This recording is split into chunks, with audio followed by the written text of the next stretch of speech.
estar con nosotros. Gracias por permitirnos en este espacio de las 10 a las 11:30 de la mañana llegar a sus hogares, llegar a sus receptores con muy buenas noticias.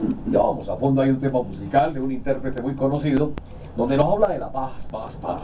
Bien, ese es nuestro enfoque principal en esta mañana, que con la dirección general del ingeniero Nelson Castro, la coordinación periodística de Roberto Hernández Jr., Mauricio González y quien les habla, Jaime Padrón, estaremos dando testimonio en torno a lo que es gestar esa paz, paz, desde la óptica, desde el frente, desde la perspectiva que conlleva a una paz dentro del Estado. Son muchos, innumerables los temas cuando vamos a tratar el tema de la paz, pero tenemos que centrarnos en dos aspectos muy interesantes.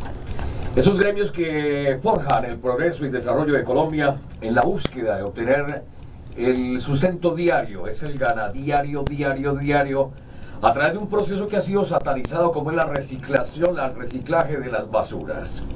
Temas que competen obviamente en nuestra mesa de trabajo, con los personajes que hacen noticia día a día, hora tras hora. Es usual ver a altas horas de la noche, a tempranas horas del día, ver esta labor que es satanizada. Es un estigma el hecho de que en Colombia todavía se vea esta actividad como algo no común, como algo salido del contexto. Y las sorpresas son grandes y los personajes nos dirán cómo es que se contribuye desde ese ángulo a la paz de Colombia. Invitados especiales, ingeniero, tenga usted muy buenos días, sea usted portavoz de buenas noticias como siempre cada 8 días a través de Todelar, en la búsqueda de esa paz que tanto anhelamos. Por ahí se dice muy marcado 50, 52, 48, 100, 100, 200. Yo creo que esto va más atrás de los 220 años. Y en otra hora hablábamos de la reconquista española. 220, 230 años muy marcados con situaciones que todavía nos tallan, tenemos las piedras en los zapatos que nos llevan a caminar con molestia, no con satisfacción que buscamos a través de este espacio del agente cívico, poder darles a ustedes la debida y el enfoque real de lo que se vive en el diario a diario. Muy buenos días, bienvenidos compañeros. Es un placer tenerlos acá porque ustedes son los personajes, son el testimonio fehaciente de lo que nuestros oyentes buscan a través de este espacio del agente cívico. Ingeniero, muy buenos días. Muy buen día para usted, Jaime, para todos nuestros oyentes, para los trabajadores de la empresa de Acueducto y Alcantarillado de Bogotá, los afiliados a Sintraende, los afiliados a Sintraende Subdirectiva Bogotá, a Sintraendes Nacional en sus 38 subdirectivas, y un caluroso y fraternal saludo a los habitantes de Agua Azul Casanare que se han comunicado, que nos reportan sintonía. Vea, La Voz de Bogotá llega a Agua Azul Casanare. Un abrazo fraternal. También nos habían llamado de Ituango, en Antioquia, allá cerca de la costa atlántica. Hemos tenido también oyentes de esa zona. Pero bueno, un abrazo fraternal para usted, Jaime Padrón, para nuestro compañero Mauricio González, que me comenta está en la... De Boyacá en sus campos. De Boyacá en sus campos. Mauricio se fue a disfrutar de esa hermosa tierra, de hermosos paisajes. Y bueno, sí, usted lo dice, Jaime, hoy tenemos efectivamente a dos invitados especiales, a Silvio y a Wilson, personas que representan el gremio de recicladores.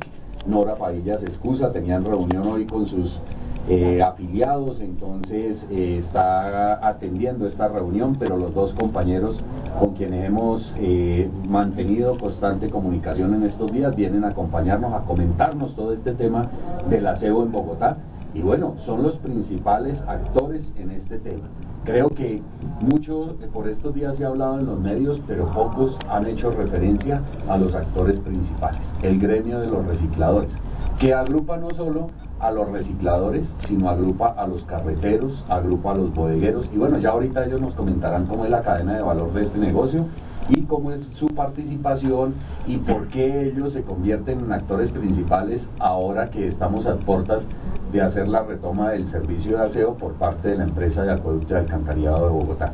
También nos acompaña nuestro asesor jurídico, el doctor Jorge Lerma, Jorge Eliezer Lerma, el compañero Carlos Pineda, y hay un amigo, un compañero aquí invitado de Jorge Eliezer, que ahora bueno nos lo presentará.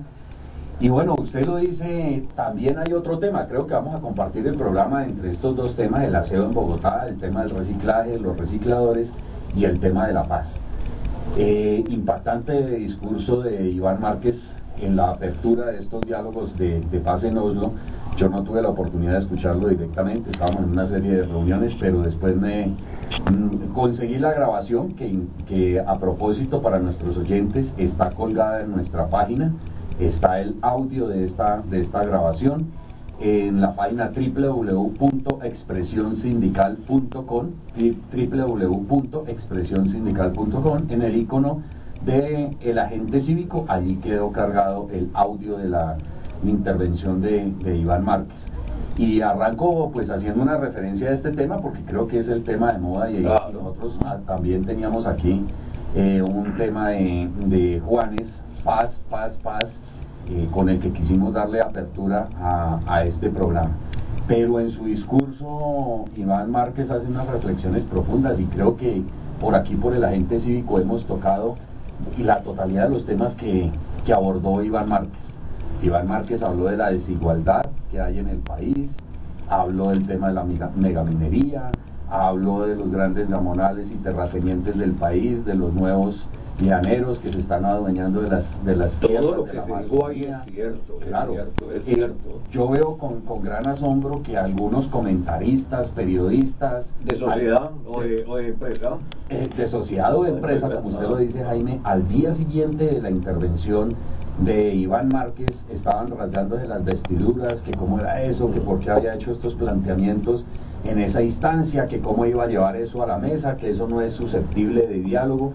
Y uno se pregunta, ¿y entonces qué es lo que se va a acordar en la paz? Aquí hablamos de contexto, ingeniero, y el contexto es, como se dice, dentro de las 3 Cs de los contextos, contextualizó, hizo el contextualizar, que es una verdadera acción de un gestor, y la contextualización de los asuntos. Eso es algo profundo, muy cierto, y más aún comprende el periodista en el momento en que también es víctima de esa ignominia por parte del Estado, y que encuentra eco a través de esos pronunciamientos que tuvimos oportunidad de seguir paso a paso, minuto a minuto, porque también se ha criticado que fue muy larga, muy densa. No, es que nosotros decimos que en la tinaja hay mucha agua que saborear y que regar y que desperdiciar. Y dos cosas bien importantes que quiero resaltarle a nuestros oyentes de lo que dijo Iván Márquez. Una, el de la geofasia. Y alguien se preguntará, bueno, ¿y qué es la geofasia? Y geo es tierra. Y fasia es ese apetito, de la intención de comer. Entonces eso es una enfermedad que sufre el ser humano, que quiere comer tierra. Y efectivamente aquí hay unos grandes terratenientes que lo que quieren es no comer sino devorar el país. Y en eso pues hay que detenerse a mirar cómo está la concentración de las tierras en nuestro país y cómo se ha venido agudizando la tenencia de la tierra. Y un segundo aspecto del que nos hablaba en su discurso Iván Márquez fue el del índice Gini.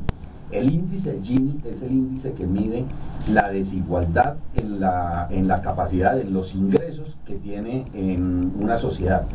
Este índice es dado por un estadista italiano y se hace la medición entre 0 y 1. 0 es cuando no hay desigualdad, cuando todo el mundo tiene el mismo nivel de ingreso. Y el 1 es el más desigual. Esto multiplicado por 100 nos da en porcentaje y así se mide ese índice Gini.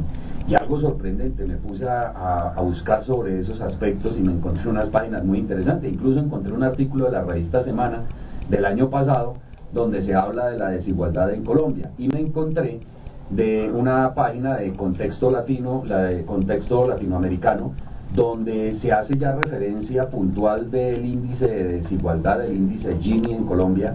Y pues atérrense, compañeros, el tema es que Colombia es el tercer país más desigual del mundo y el primer país más desigual en América Latina. El índice Gini ha crecido en los últimos 10 años, pasó del punto 6 al punto 8. En el momento en que lo entregó Álvaro Uribe estaba en el punto 82. Y para el año 2012, un año después del gobierno de Juan Manuel Santos, nos encontramos en el punto 86. Estamos cercanos al 1. Y eso significaría que aquí hay un total desequilibrio. Somos el tercer país más desigual a nivel mundial y el primero a nivel latinoamericano. Y hay una serie de cifras que ahora en el transcurso del programa vamos a ir tocando, De pronto me pareció pues un discurso muy bien estructurado y me parece que le hizo falta tan solo un tema a Iván Márquez en el tema que planteó sobre la reforma estructural que tiene que hacérsele al Estado, y es el tema de la educación.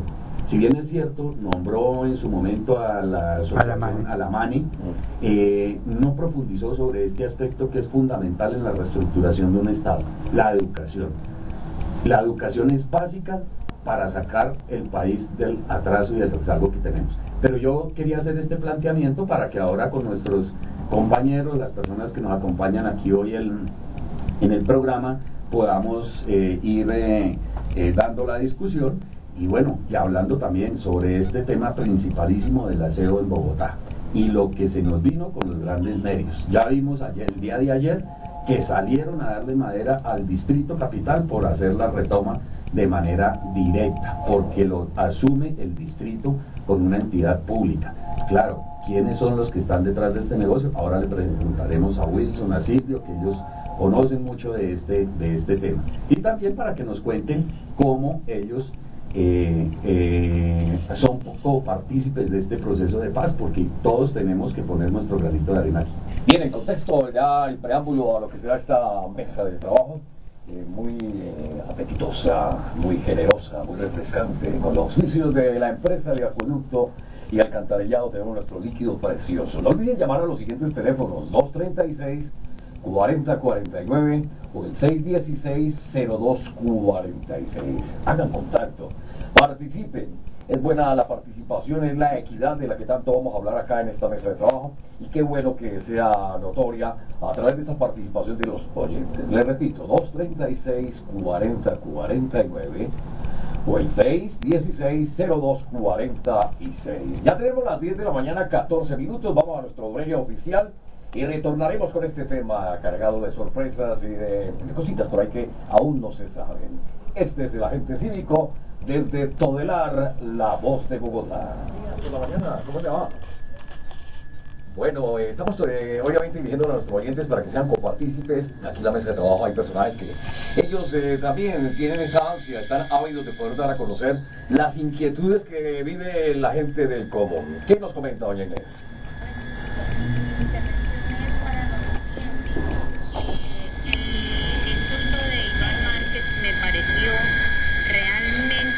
Espectacular. ¿Por qué? Porque una paz donde no se diga la verdad, no hay paz. Y una de las cosas que está afectando a Colombia, y él lo tocó pero muy tangencialmente, es el problema bancario, pero más específicamente no se dirigió nunca al problema particularmente de vivienda. Es que, ¿cómo puede ser posible que en el 2000 los bancos se embolsillen cerca de 12 trillones de pesos y se quedaron con ellos y se quedaron también con las casas de las personas? Porque aparte de que se guardaron la plata, entonces le quitaron la vivienda a las personas y todavía le están quitando viviendas a la gente con pagarés firmados en UPAC que no tienen mérito para ser efectivos. Y paga, doña Inés. De que el UPAC fue una trampa, fue una estafa, y ellos siguen todavía liquidando mal ese dinero. Y el VR también lo están liquidando mal. Entonces todas esas verdades tienen que necesariamente dejar que el pueblo conozca eso, porque el problema es que a la gente le dicen que son los morosos. Resulta que no son los morosos las personas que no les pagan la estafa a ellos, son ellos los que son ladrones. Bueno, doña Inés, le agradecemos sus inquietudes, son varias: vivienda, bancos, y precisamente esas verdades que usted habla son a la luz jurídica, y para eso tenemos nuestros profesionales del derecho aquí en cabina, que es una verdad demostrada a nuestros respectivos profesionales del derecho. Una verdad demostrada pues nos lleva precisamente a puntualizar en lo que usted está manifestando, y hay razón, ¿sí, no, ingeniero? Sí, completamente. Efectivamente, lo que dijo Iván Márquez centró la discusión en el problema de la tenencia de tierras. y el tenencia de la tierra, pues creo que agrupa también el tenencia la tenencia de la vivienda. Una vivienda digna, una vivienda con unos servicios, que la persona pueda tener unas condiciones humanas para poder sobrevivir y subsistir, algo que nos hace falta en el país. Aquí se está concentrando la riqueza, efectivamente, en 5, 6, 10 familias en el país, y ahora son los dueños de la gran mayoría del territorio nacional, y a través de los bancos están expropiando a los propietarios de sus viviendas, y la banca flamantemente sale a decir que se están que están teniendo unas ganancias billonarias semestralmente. Esto es injusto y ese modelo hay que replantearlo, como lo dice doña Inés Lagos desde Suba. Tenemos otra oyente, y bueno, ahorita para que también intervengan nuestros invitados. Doña Ana Elvira desde San Fernando, bienvenida a los micrófonos de la Gente Cívica. Muy buenos días, señores periodistas. Pues gracias a ustedes tenemos esta voz para poder comentar las cosas. Yo digo una cosa, sí, yo también escuché al tal Iván Márquez el discurso, pero yo digo una cosa, si esa gente, ¿por qué le hace tanto daño al pueblo? Si de verdad son personas que exigen el bien, tanto son falsos ellos como es un falso los gobiernos que hemos tenido y todos esos políticos. Mire lo que pasa, señor locutor. Yo escuché hace un tiempo, y yo cuando hubo esa hecatombe de la quitada de las casas, yo estaba pagando la casa. Gracias a Dios que no me la pudieron quitar y salí adelante. Es como este caso. He escuchado tanta regaladera de casas. Y las casas que les tumbaron allá a ese barrio que se llama La Fiscala, ¿por qué no han obligado a estos individuos que le tumbó sus casitas a hacer sus casas y no los tengan pidiendo limosna por ahí? Eso es cosa del gobierno. Otra cosa, he oído tanta cosa que dan al pueblo, que le dan a fulano, que yo escuché a los bomberos de por allá del lado de Armero, de todos los pueblitos, que ellos tenían que pedir limosna para echarle un galón de gasolina a los carros de los bomberos y para ponerles una manguera. Hombre, esto es una peste lo que hacen, porque y la plata que se tiraron hace 15 días los tales del tal Polo Democrático, ¿por qué les dejaron tirarse en esa plata, plata, en vez de aportarla para esa gente que no tiene modos como en realidad los servicios para aportar al pueblo? Ahora el caso de la basura, nos robaron hasta el alma, porque yo pagaba aquí por un localito, pagaba 168.000 pesos de derecho a basura por tener un local de 3x4. ¿A usted le parece justo, señor periodista? No, para nada, doña Ana Elvira. Efectivamente, como usted lo dice, hay una cantidad de cosas inequitativas, injustas, que de pronto muchos no nos detenemos a mirar cuál es la causa, cuál es la razón, por qué se está viviendo esta situación. Y bueno, entramos en polémica y en contradicción, y de pronto no profundizamos sobre el tema. Mire lo de la banca, lo que estaba diciendo, quiénes son los que se quedan con el tema, con las ganancias, quién se está quedando con el 4 por 1000, quién se está quedando con los predios que le quitan a los bancavientes, bueno, quién se está quedando con el tema del agro. ¿Por qué estamos en una crisis alimentaria en el país? Ya no hay territorio para cultivar. ¿Por qué está ocurriendo esto? Y se encuentra uno que unas pocas familias son las que están impregnando el territorio nacional con monocultivos que ahora se utilizan es para la producción de biocombustibles, y estamos dejando de lado la parte agrícola y la parte alimentaria. Estamos a puertas de una crisis alimentaria en el país. Estamos importando casi el 70% del producto agrícola que consumimos. Entonces eso tiene que llamarnos la atención. Y bueno, este es un micrófono y una tribuna abierta donde cada uno puede expresar su punto de vista y su opinión. Le agradecemos mucho a doña Ana Elvira, a doña Inés Lagos, Y bueno, hay otro oyente en línea, porque bueno, hoy abrimos los micrófonos y no hemos podido que intervengan nuestros invitados, pero tenemos otro oyente que creo que es un viejo amigo de esta casa, Juan Alirio Abella. Bienvenido, Juanito. Es un honor para nosotros que usted, como exdirectivo sindical, comparta los sábados con nosotros este espacio y bueno, bienvenido a los micrófonos de la Gente Cívico, Juan Alirio.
Pues Juan Alirio, yo comparto plenamente lo que usted ha dicho, al 100%, es mi posición y bueno, como decimos, aquí somos libres pensadores, cada uno puede interpretar la situación desde su punto de vista, desde su óptica, pero creo que la gran mayoría del pueblo se está alinderando con esta posición que usted ha expresado, Juan Alirio, y le agradecemos mucho porque siempre hemos sabido que usted ha tenido una claridad conceptual y es lo que nos ha expresado el día de hoy. Compartimos plenamente su posición, Juan Alirio, Y bueno, tenemos otras llamadas, agradecerle y que sigan la sintonía todos los sábados. Tenemos a don Carlos Díaz también en la línea, le vamos a pedir el favor que nos espere, luego del corte venimos con usted, don Carlos, ya regresamos. Este es el agente cívico a través de Todelar, la voz de Bogotá, todos los días, sábados, en el horario de 10 a 11:30. Ya volvemos. Oyentes en línea, ya hay dos oyentes, don Carlos Díaz está en Castilla y don Luis Martínez en Usaquén. Bienvenido, don Carlos Díaz, a los micrófonos del agente cívico.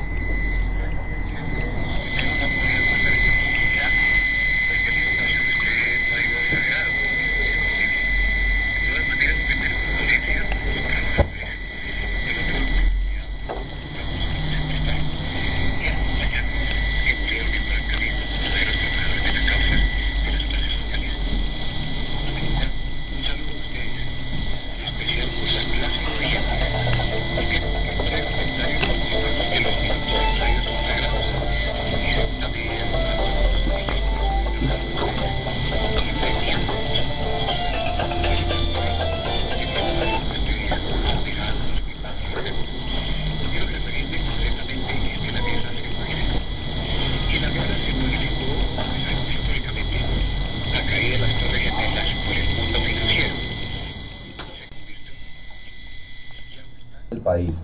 Jaime Padrón, tenemos otro oyente en la línea, don Luis Martínez, que se encuentra en Usaquén. Don Luis, bienvenido a los micrófonos de la gente cívica. Sí, don Luis, adelante.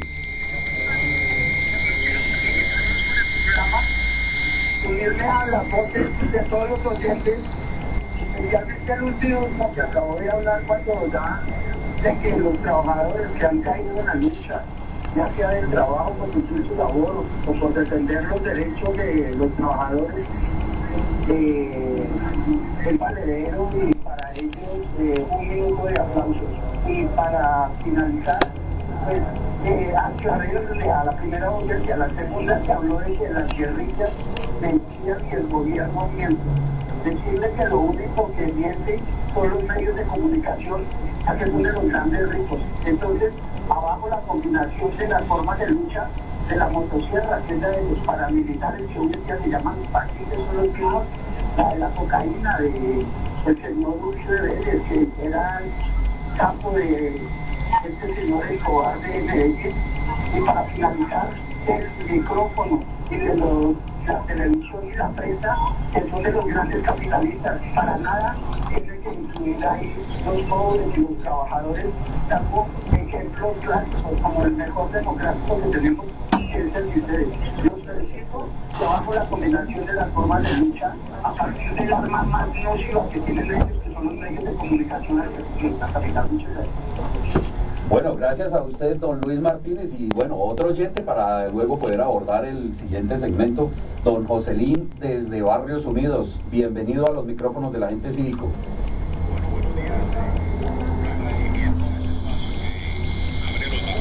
Al ciudadano en común, el ciudadano de a pie, para decir la verdad, y complementando referente a lo que opinaba el anterior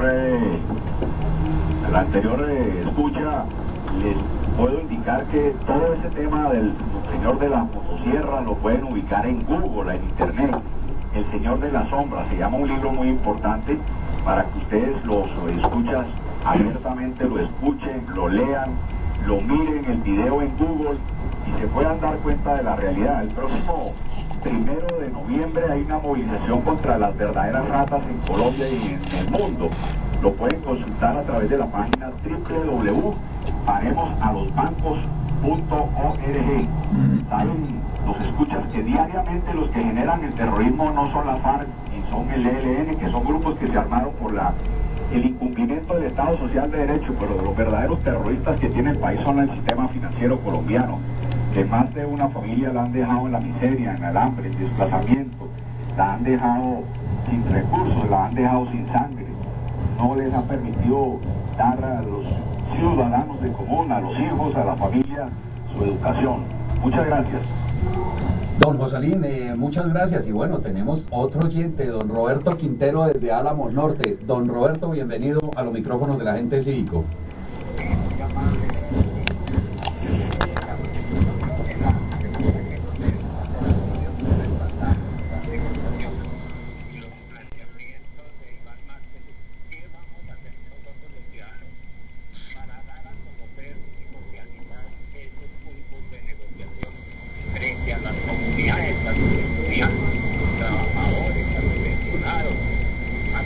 protestas populares que no conocen de fondo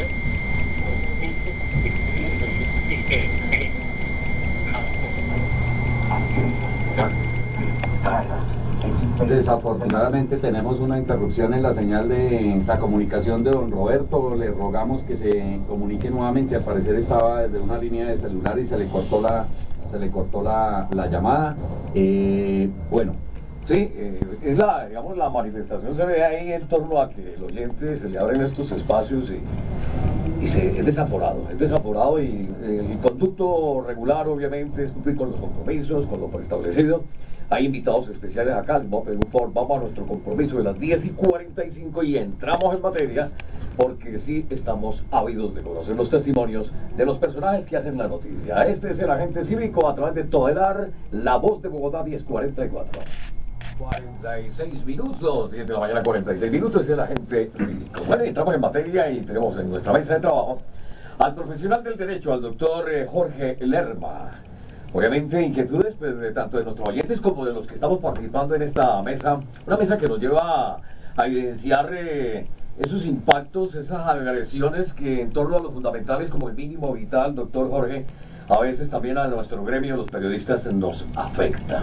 No se trata simplemente de aquí para allá divulgar, informar, pues también es otro fundamental, es el ejercicio profesional, pero también el mínimo vital de los periodistas, de los del personal de los medios de comunicación. También nos vemos a veces atropellados, se nos violan algunos derechos fundamentales y el mínimo vital es muy marcado en todo este proceso que se destaca tanto de los oyentes como el que está viviendo el país. Bienvenido, doctor, y un gustazo poderlo tener acá para que sea justamente la jurisprudencia que nos lleve a clarificar cómo son las cosas que nos llevan a la búsqueda de una verdadera paz. Gracias, mire, la idea es que también los oyentes quienes se acercan a La Voz de Bogotá, este importante programa del agente cívico, hagan algunas reflexiones. Primero, es conveniente que miremos qué es la paz, ¿cierto? La paz es un estado social o particular en la cual las partes se encuentran en estabilidad, en equilibrio. ¿Eso qué nos dicen en concreto? Esas palabras nos podrían llevar a la paz en Colombia a través de este proceso. Esa sería la primera pregunta que invitamos a la gente que se haga. La segunda, ¿por qué Noruega? ¿Por qué Oslo? Parece un sarcasmo de quien detenta el poder económico siempre invitar a Oslo a hacer procesos de paz. Recuerden que en 1973 se hizo un proceso de paz con Israel y Palestina, ¿cierto? Recuerden que en 1993 se hizo otro. Hoy está Colombia. Extrañamente, Noruega es un país, dicen los entendidos, que es el último país socialista de Europa. El petróleo es nacionalizado en Noruega. Inclusive es el segundo exportador de petróleo y gas de Europa, después de Rusia, que es Asia. Es un importante exportador. La educación es totalmente estatal, es pública, estatal y es gratuita. Los bancos son estatales, son del Estado. Entonces, extrañamente llegan a Noruega para que se hagan ese tipo de reflexiones. O sea, el capitalismo te lleva a un sitio donde ellos quieren mostrar como el avance del capitalismo, pero finalmente su política económica es de carácter social. La tercera reflexión que quisiéramos que nos hiciéramos es, para llegar, ¿cuál tipo de paz es la que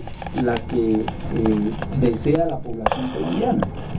Porque plantearse, como lo han dicho los medios de comunicación grandes de este país, que hay que acatar el discurso del señor Humberto de la Calle Lombana, que es lógicamente el discurso del gobierno de Álvaro Uribe y el gobierno de Santos, porque son la misma cosa finalmente, sin tener que hablarnos nosotros de bueno, ¿qué pasa con ese sector financiero? Que lo decía ahora una señora, y qué pasa entonces que lo decía también Nelson, y qué pasa con la educación, qué pasa con la salud, qué va a ocurrir con ese sector minero energético que a su vez ha sido hoy avasallado por las famosas locomotoras de Juan Manuel Santos.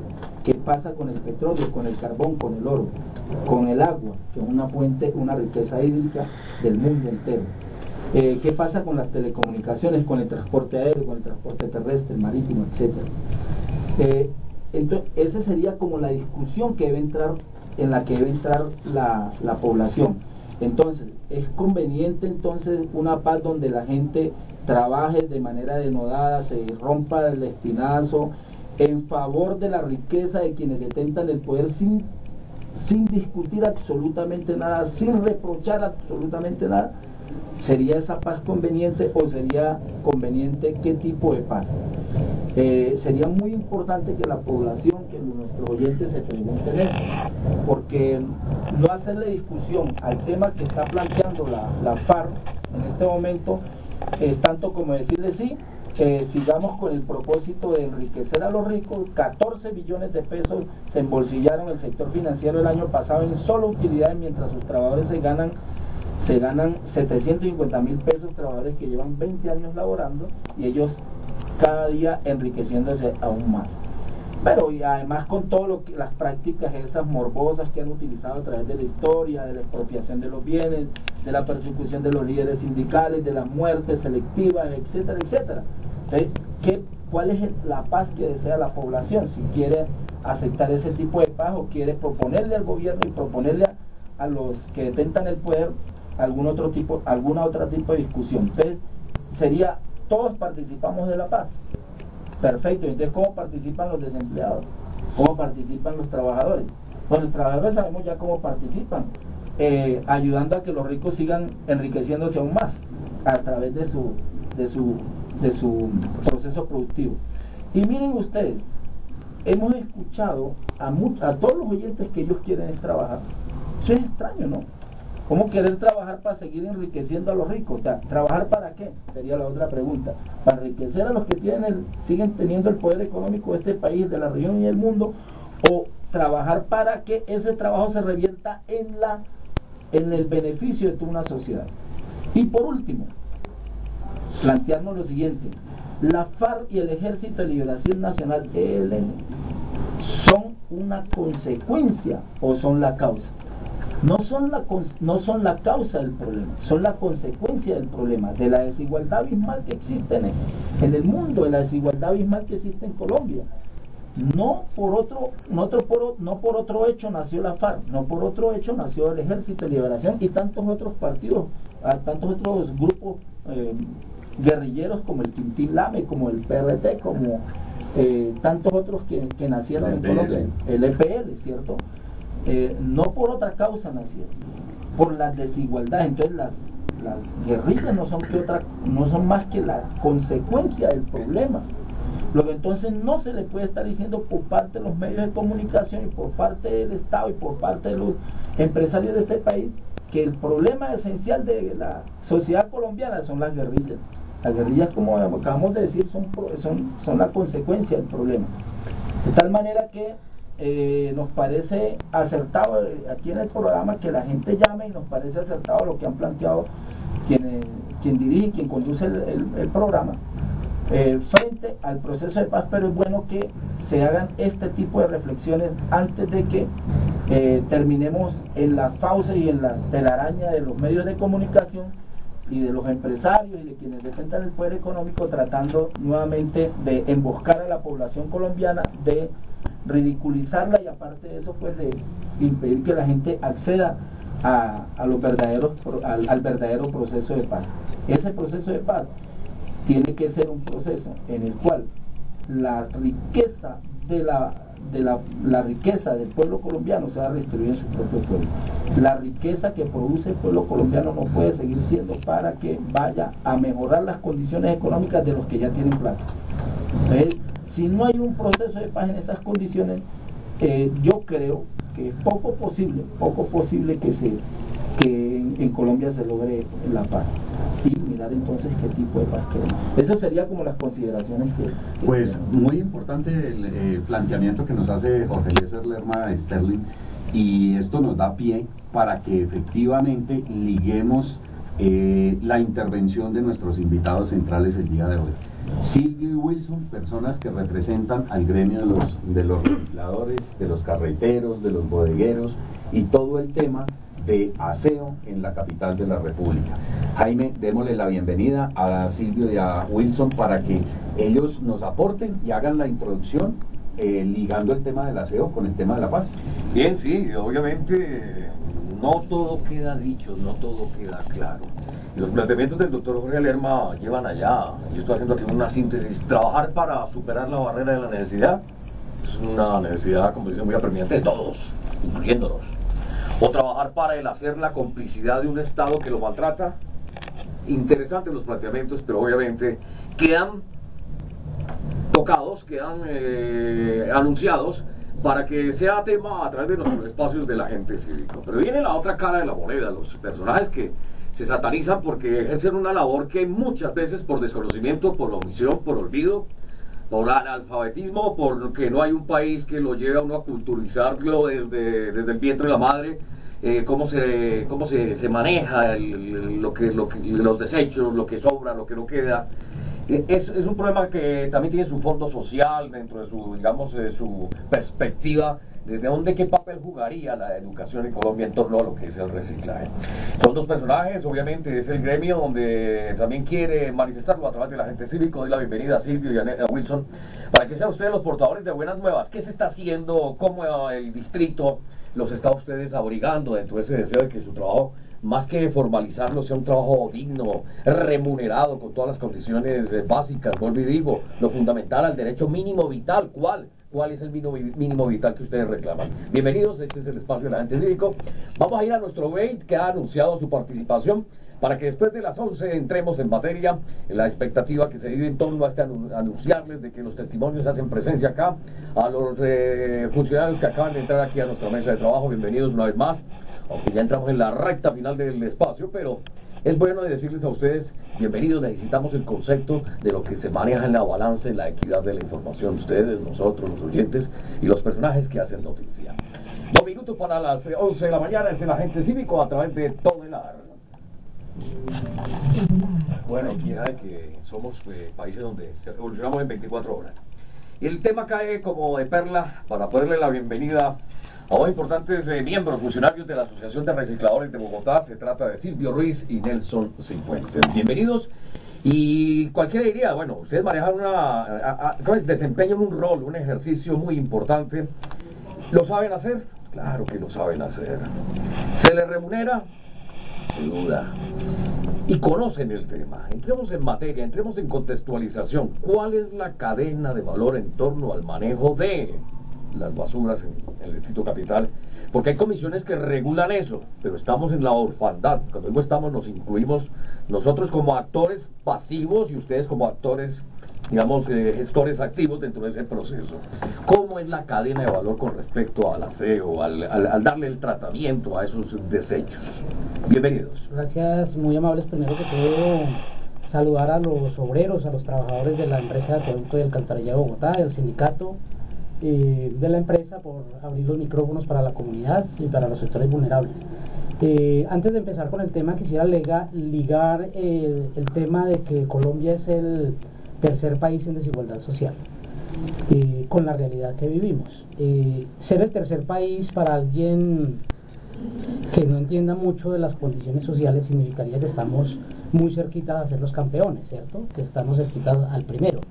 Pero ¿qué significa eso para la vida de las personas? Ser el tercer país en desigualdad en el mundo significa que el 70% por lo menos de nuestra población vive de la economía informal, que por lo menos el 57% de la población está en pobreza y por lo menos el 18% en condiciones de miseria.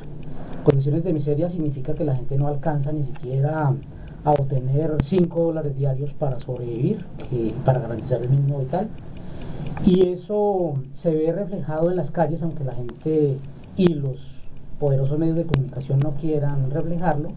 Se ve en que por lo menos 25.000 personas y familias tengan que ir a las basuras que produce la ciudad de Bogotá para extraer de estas una botella, una lata de cerveza, una lata de atún, o un pedazo de cuaderno, o un pedazo de envoltura de crema dental, que arrojamos a las basuras todos los días como ciudadanos, y con eso llevar pan a su casa. Esa es la realidad que viven los recicladores populares de Bogotá, tienen que ir a las basuras mientras la mayoría de la población duerme, los obreros, los estudiantes y hasta la clase que nos domina, mientras descansan plácidamente. Más de 18.000 familias de recicladores tienen que ir por todas las bolsas, esculcarlas, abrirlas y extraer de ellas algo que les sirva. Y lo peor es que son considerados ilegales, son considerados delincuentes, son considerados ajenos a la sociedad y se les persigue. ¿Sí? Se les persigue a través de la fuerza pública, a través de las alcaldías locales muchas veces y a través de las políticas públicas. Esta profesión de los recicladores tiene más de 60 años en nuestro país. Más de 250.000 personas dependemos del reciclaje popular en Colombia y más de 4 millones en Latinoamérica. Es decir, 4 millones de seres humanos en nuestro continente dependemos de la basura que otros producen para llevar pan a nuestras casas. Las políticas públicas normalmente tienden a quitarnos ese derecho, el derecho fundamental a rebuscarnos trabajando dignamente el mínimo vital, cómo llevar a nuestros hijos a la escuela, cómo cubrirnos con unos cartones y con unas latas digamos, del frío que hacen las laderas de nuestras ciudades. Es lo que hacemos, básicamente trabajamos, diríase, en contra del sistema formal de aseo hasta hoy día, en contra de la productividad y del empleo formal en nuestro país, y hemos sido perseguidos por eso, como les decía. La ley de compendio ambiental de del 2008 del señor Álvaro Uribe y de sus hijos pretendió castigar con cárcel y con educación a quien se atreviera a meter las manos a la caneca de la basura para extraer parte de ella, también con cárcel, con multa económica y con educación ambiental a quien se atreviera a transportarla en un carro que fuera inferior a 450 millones de pesos, es decir, quien utilizara una zorra de caballo, una carreta de caballo, quien utilizara un zorrillo de mano o quien se pusiera un costal al hombro para llevar 2 cartones a una bodega, debía ser arrestado por la policía, educado ambientalmente para que supiera cómo se manejan adecuadamente los residuos, y quien acopiara en una bodega que no fuera como la de los Uribe en ese momento de 2.000 o 3.000 metros cuadrados en zona industrial, pues también tenía que ser sancionado, llevado a la cárcel. Es la forma como las políticas públicas que persiguen a la población han arremetido contra el sector. Nosotros nos hemos organizado, esta oportunidad es para comentarle también a los cientos y miles de recicladores que nos escuchan, carreteros y bodegueros, que estamos en pie de lucha, estamos haciendo unificación de nuestros sectores. Entre más divididos seamos en la lucha, más frágiles seremos.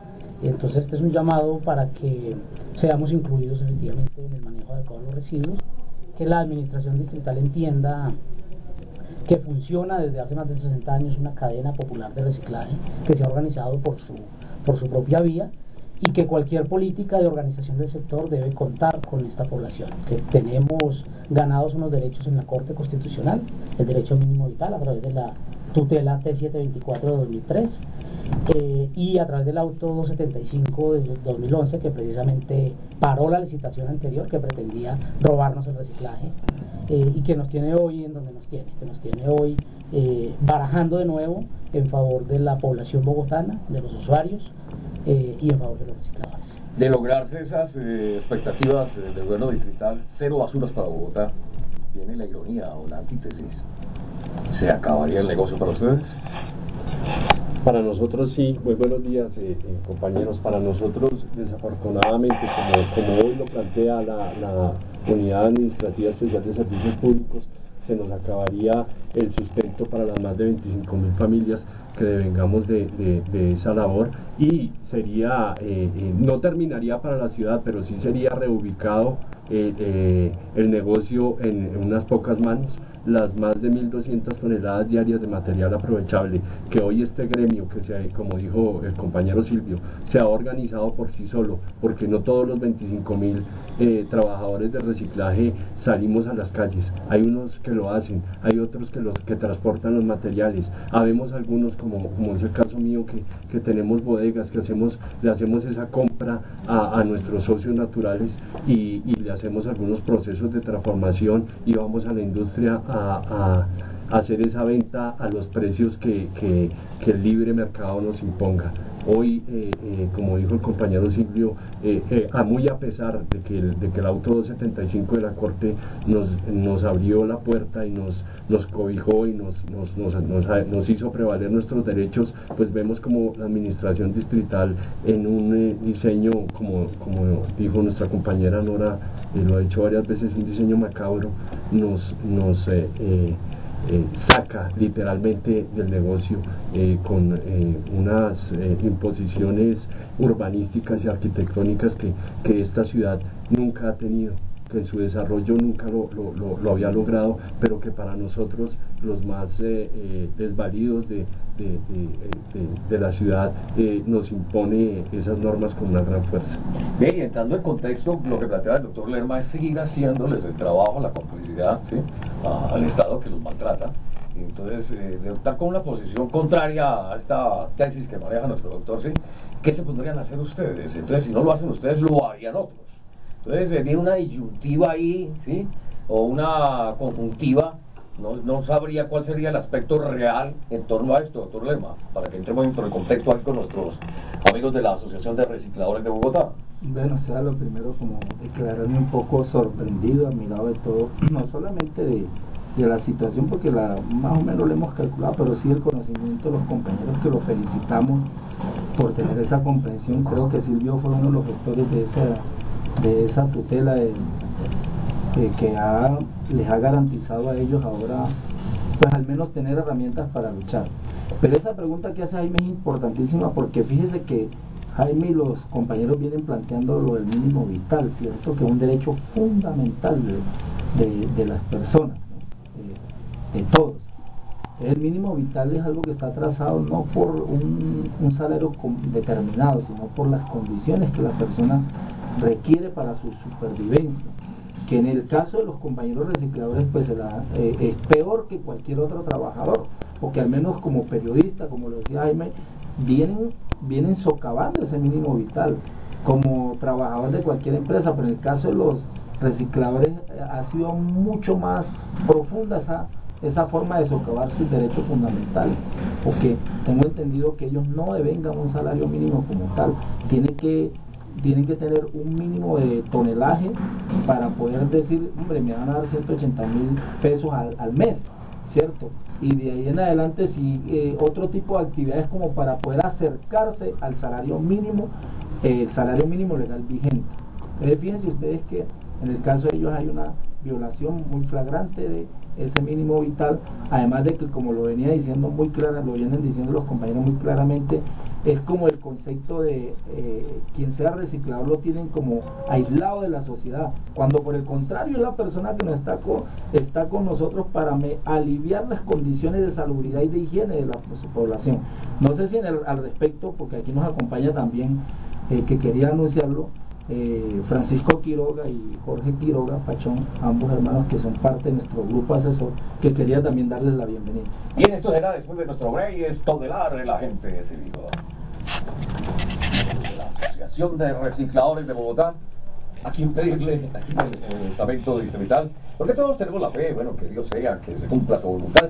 Pero ¿cuál sería esa voluntad terrena en torno a lo que podamos tener, como dice, el beneficio que ustedes tanto reclaman y que ya ha sido noticia en esta semana que terminamos? Ya le han tocado, como se dice por ahí, la llaga, ya han puesto el dedito en la llaga. ¿A quién sería entonces? Bueno, sí, no podemos rogarle a Dios que haga lo que no hacemos nosotros por nosotros mismos, ¿no? La lucha la tenemos que dar nosotros y somos responsables de nuestro destino. El tema del reciclaje, entonces, podemos llegar a concretarlo si hacemos una muy buena alianza como ciudadanía, si separamos los residuos en origen, si los entregamos a los recicladores, no a los grandes empresarios ni a los nuevos actores como los hijos de Uribe que quisieron metérsenos a quitarnos el reciclaje, sino entregamos al reciclador de la cuadra nuestro material reciclable, aunque esté o no esté organizado, pero él vive de eso, ¿cierto? El tema del aseo es un tema muy importante. La ciudad, la sensación de la gente en las calles es que la ciudad se ve sucia.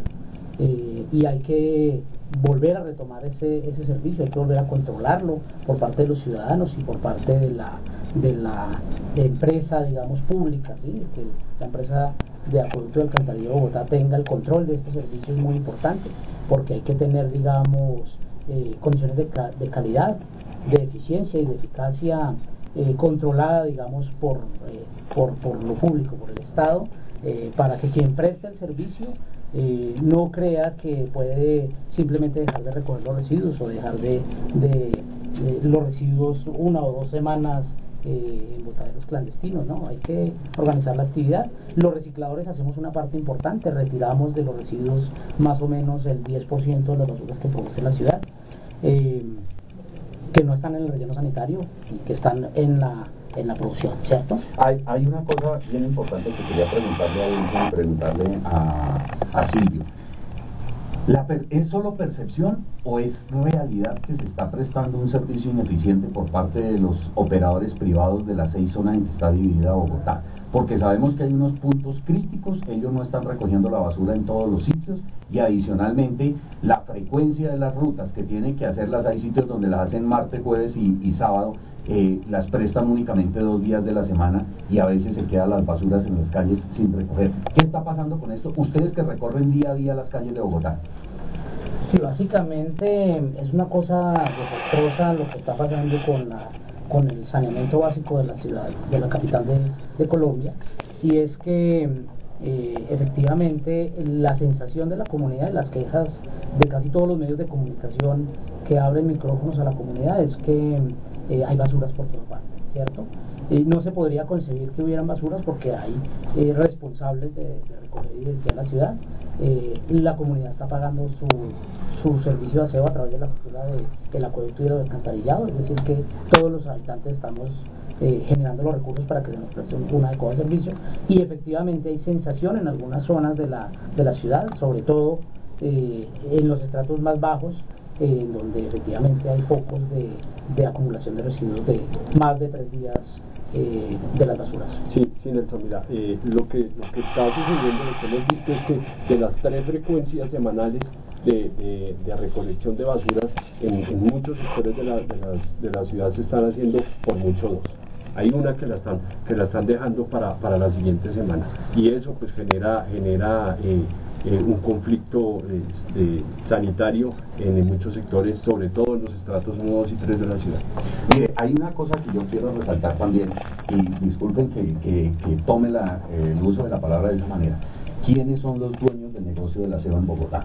Ustedes se han dado una pelea contra estos monstruos que son los monopolios que han manejado el aseo, y yo diría, algo que nos han comentado es que detrás de este negocio está el grupo de Alberto Ríos, el grupo Ríos Velilla, ¿cierto? Que hacen parte de la firma Proactiva, que también está en Acueducto y que también están en Transmilenio. Está el señor William Vélez, que dicen es el dueño del negocio del aseo en Bogotá. Y bueno, y hay otras personalidades que están detrás de este negocio. ¿Ustedes qué saben de esto, Wilson y Silvio?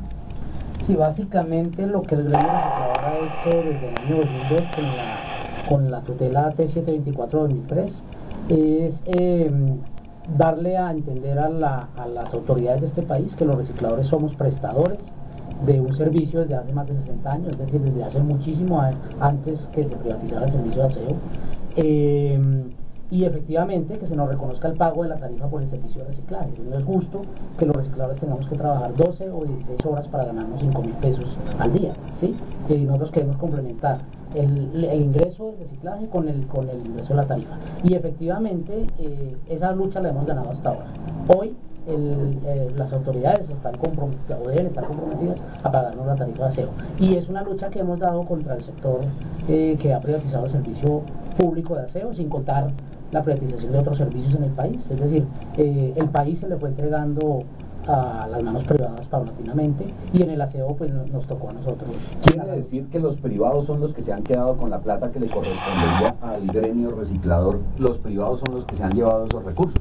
Desafortunadamente no solamente los privados. En la licitación anterior, en 2002, el distrito recaudaba el 1% de retención a través de la Unidad Ejecutiva de Servicios Públicos, y según cifras, más de 250.000 millones de pesos se recaudaron y esa plata debería haber fortalecido a los recicladores, y los recicladores hoy estamos más vulnerables que hace 10 años. Bien, ellos son Silvio Ruiz y Nelson Cifuentes de la Asociación de Recicladores de Bogotá. Muy aterrizado todo lo que ustedes dicen. Yo creo que la perspectiva la tiene el doctor Jorge Lerma en torno a estas manifestaciones que ustedes han hecho. Están en contexto jurídico, están dentro de la legibilidad. Felicitaciones de antemano. Nosotros como voceros pues se ve todo muy, como se dice, centrado. No es una utopía lo que pueda ocurrir con ustedes, por el contrario, es un derecho adquirido y bien ganado. Doctor, hablamos del aspecto judicial en torno a lo que ya es 2 minutos que nos quedan del programa, para que nuestros oyentes entren más dentro del contexto de la paz. Bueno, gracias, Jaime. Mire, estos 2 últimos minutos queremos utilizarlos para lo siguiente, para denunciar en torno a lo que dice Jaime frente a la paz y qué tipo de paz queremos. Los trabajadores judiciales se encuentran en paro desde el jueves 11 de octubre del presente año, del 2012. ¿Por qué están peleando? ¿Por qué se fueron a paro? ¿Por qué están luchando? Para que el gobierno les reconozca la nivelación salarial que desde hace 20 años no se las hace. Es decir, imaginen ustedes esos trabajadores judiciales soportando con su salario todos los incrementos de la canasta familiar, con un salario que hace 20 años no se lo nivelan. Entonces ellos están luchando por eso. Pero el gobierno nacional quiere agotarlos como lo hizo en el último paro del 2008-2009, tratando de dilatar la negociación, diciéndole a la población, a la opinión pública, como lo hicieron antes de ayer, diciéndole que ya habían llegado a un arreglo y que ya habían destinado el dinero, cuando en realidad es mentira, no han destinado ningún arreglo. El gobierno nacional de manera muy despectiva les ha dicho que hay 20.000 millones de pesos para que logren un incremento de trabajadores, que son más de 4.500 trabajadores en este momento. Por lo tanto, nosotros le hacemos llegar nuestra voz de aliento a los trabajadores de la rama judicial para que continúen en el paro, prevenir a aquellos que están rompiendo el paro, ingresando a las 6 de la mañana a hurtadillas para romper el paro judicial, y decirles que no hagan eso, que va en detrimento de los trabajadores y del propósito del paro, que es lograr que los trabajadores judiciales logren una nivelación. Desde estos micrófonos nosotros le damos nuestra voz de aliento, desde las voces del sindicato Sintraen, de su directiva seccional Bogotá, para que continúen en la lucha, y tienen nuestro apoyo. Y Jaime, antes de que despida, le presentamos excusas a doña Teresa Rojas del barrio El Vergel, que nos llamó, pero desafortunadamente no alcanzamos a sacarla al aire. Para el próximo sábado, doña Teresa, con gusto tendremos los micrófonos abiertos. Gracias a los profesionales del derecho, a la Asociación de Recicladores de Bogotá, a ustedes por estar con nosotros cada sábado acá. La dirección general del ingeniero Nelson Castro, yo soy Jaime Padrón, quien les dice una vez más, paz ahora. Que de limosnas no. Listo, muchas gracias.